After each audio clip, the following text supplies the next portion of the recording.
ایک خاتون کی نمائندگی بہت ضروری تھی، اور وہ خاتون جو پڑھی لکھی خاتون بھی ہو، جنہیں شعر و ادب کا ذوق و شوق بھی ہے، اور جو شاعری پر، افسانہ نگاری پر، تنقید پر تنقید کرنے کا ہنر بھی جانتی ہے۔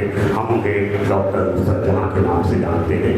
میں ان سے گزارش کرتا ہوں کہ آئیں اور اپنے خیالات کا اظہار کریں۔ ڈاکٹر نصرت جہاں صاحب۔ حاضرین محفل، جب تک لوگ سامنے رہتے ہیں تب تک ہم ان کی قدر نہیں کرتے، اور جب لوگ چلے جاتے ہیں تو ہم تعزیتی جلسے کرتے ہیں، ان کی تعریفیں گنواتے ہیں، اور تب ہم یہ سوچتے ہیں کہ ہم نے اپنا حق ادا کر دیا۔ حق تو وہ ہے جب آپ نے ان کی زندگی میں بھی ان کو سراہا، اور بعد بھی اسی انداز میں ان کی توقیر اور عزت کو برقرار رکھا۔ تو آج ہمارا یہ فرض بنتا ہے کہ اگر ہم نے کہیں کوتاہی کی ہے تو اس کا اگلا قدم یہی ہونا چاہیے جیسے اظہار صاحب نے کہا، اور میں سب سے زیادہ یہاں کہنا چاہوں گی 2 شخصیت کو، 3 کو بلکہ میں کہنا چاہوں گی۔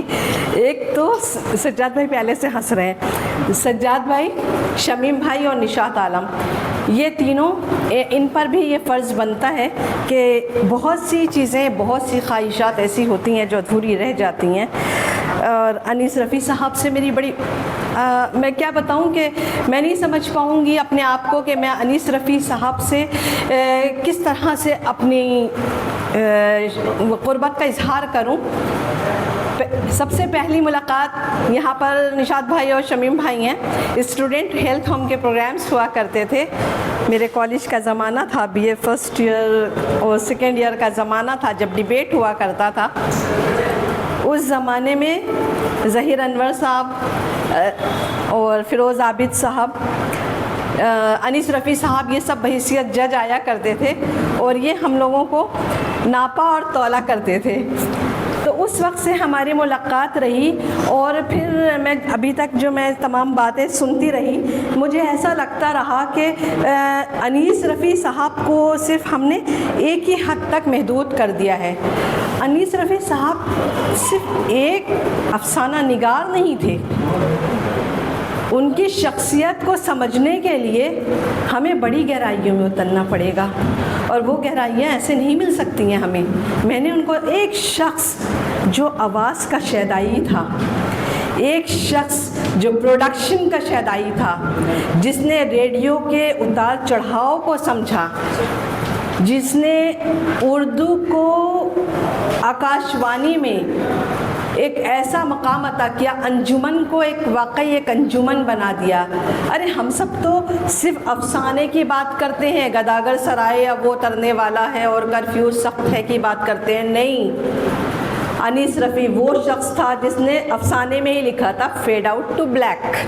اس بلیک میں اگر آپ اتر کے انیس رفیع کو دیکھیں گے تو وہاں آپ کو کئی ایسی شخصیتیں نظر آئیں گی جو ادب کی، ہمارے اردو ادب کی نہیں تھیں، وہ چاہے راج مٹھولیاں ہوں، چاہے وہ قیصر قلندر کی کے زمانے کو تو ہم نے نہیں دیکھا، راج مٹھولیا کو بھی نہیں دیکھا۔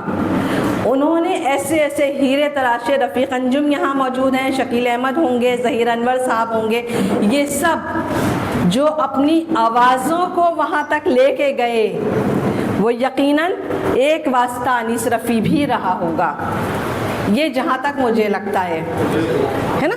جب یہ لوگ جایا کرتے تھے اور اناؤنسمنٹ کیا کرتے تھے، اچھا ہماری جب ڈیبیٹ کے بعد سے ہماری ملاقات ان سے کئی ایک دفعہ یو وانی پروگرام میں ہوئی، جو آکاشوانی میں 18 سال سے کم عمر والوں کے لیے ہوتا تھا اور 25 سال کے درمیان تک کے والوں کے لیے ہوتا تھا، 18 سے 25 سال کے اندر، اس میں ملاقات ہوئی۔ اچھا ایسا شخص میں نے نہیں دیکھا کہ جس کو غصہ نہیں آتا ہو۔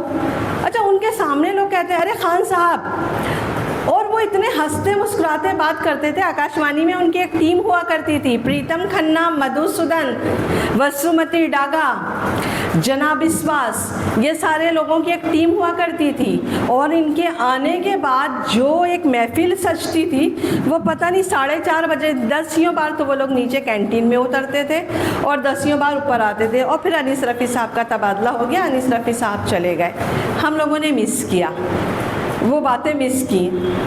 اچھا جب کبھی وہ ڈرامے، جیسے ابھی شکیل بھائی نے ایک بات کہی ڈرامے کی، اچھا ڈرامے میں بھی وہ ڈرامے کو بیٹھ کر کے باقاعدہ پروڈکشن، جتنی دیر ریکارڈنگ ہوتی تھی وہ دسیوں بار کریکشن کرواتے تھے.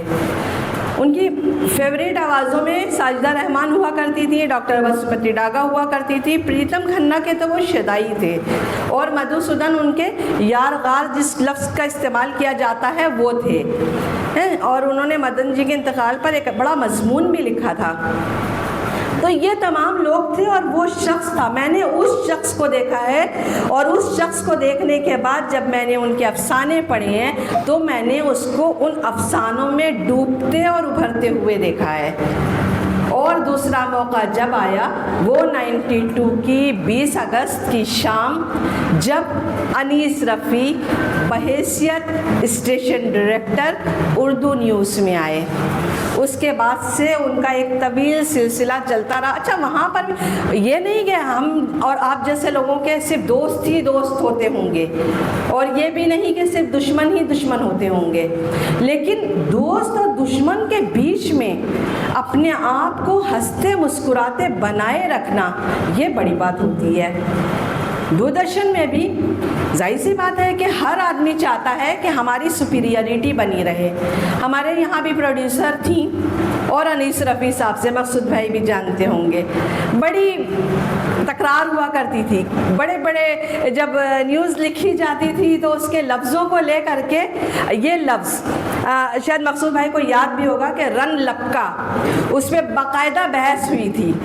کیا نہیں، کیچ لپکا، کیچ لپکا. اب انیس رفیع کہے جا رہے ہیں کہ کیچ لپکا، اب وہ کہہ رہی ہیں نہیں لپکا نہیں ہوگا بھائی، ہیں آپ کو یہ نہیں کہہ سکتے کیچ لپکا، آپ یہ کہیے کہ انہوں نے کیچ پکڑا. بڑی تکرار ہوئی. آخر میں انیس رفیع صاحب نے کہا کہ ہماری اردو زبان کو ایسے الفاظ بھی شامل کرتے جانا چاہیے ہماری خبروں میں جس میں نئی نئی چیزیں آئیں اور نئے نئے الفاظ آئیں، تاکہ یہ آگے کی طرف بڑھتا جائے. اور پھر اس کے بعد سے جب تک وہ رہے وہ کیچ لپکا ہی جاتا رہا. تو یہ تھی ان کی شخصیت. میں نے ان کی ایک شاید کتاب کا اجرا بھی ہوا تھا، اس زمانے میں بھی میں نے ان کو دیکھا. اچھا ایک دو دفعہ بیچارے کبھی کبھی ہمیں فون بھی کیا کرتے تھے. ظاہر سی بات ہے جب وہ سالٹ لیک میں رہنے لگے تھے تو بڑی ان کو تنہائی کا احساس ہوتا تھا، اور میرے سے وہ اس لیے بھی بات کرتے تھے شاید یہ کہ ہم بہت چھوٹے ان سے تھے، اور ہم سے وہ ایسی باتیں بھی کر لیا کرتے تھے جس سے ان کو یہ ڈر نہیں لگتا تھا کہ یہ باتیں دوسروں تک پہنچیں گی. تو بہت سی باتیں کہتے بھی تھے.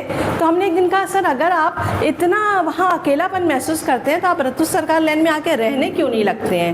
آپ رہیے نا، وہاں لوگ آپ کے پاس آئیں گے. ابھی یہ میرے خیال سے 1-1.5 سال پہلے کی بات ہے، جب اس سے پہلے ان کو ابھی آل انڈیا قومی ایکتا منچ کی طرف سے ان کو ادب برائے ادب یہ ادب کا ایوارڈ دیا گیا تھا 2023 میں دسمبر کے مہینے میں ہندوستان گیر سطح پر.